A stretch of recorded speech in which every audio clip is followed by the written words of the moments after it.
Hello everyone and welcome to this tutorial, and in this tutorial we'll be learning how to check if, let's say, a radio button or a checkbox is actually selected.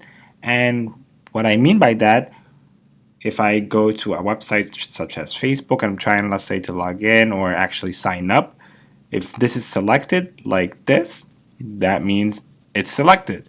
If it's not marked in blue, then it will be not selected. So let's actually run a test on those two buttons and see what we're gonna get, and use that IsSelected function.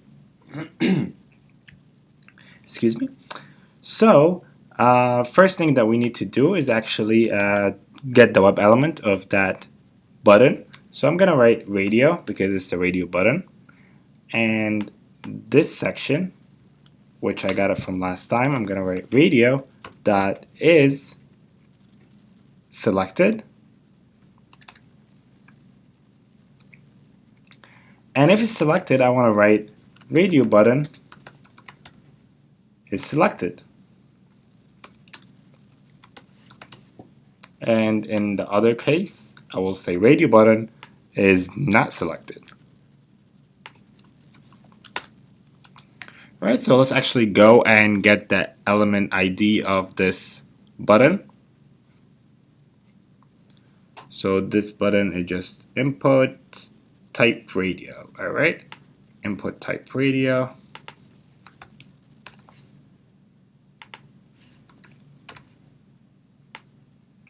And we'll definitely find a bunch of those on the page, or probably two. So let's check. Yeah, we actually have two, so we actually want to do the first one. So we'll do this and say number 1. So that means the first selection, which will be the female part.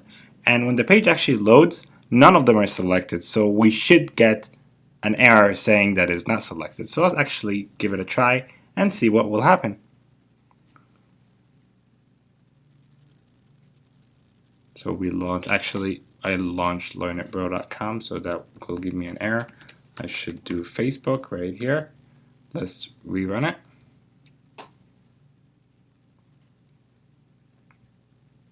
Now we went to Facebook, and now it should check that button, and let's see what we got. It says radio button is not selected.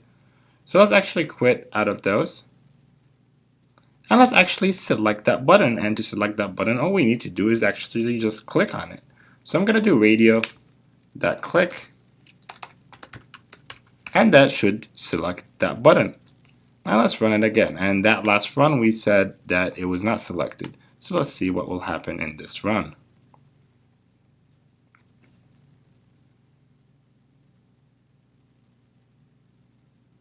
Yep, the page loaded, it got selected, and then let's see what it will actually say. Here you go. Radio button is selected because we clicked on it and then we checked. Did it get selected? And then yeah, it did get selected. So let's actually print this statement. So that's it for this tutorial. I hope you guys enjoyed this video, and let me know if you have any questions. Have a great day.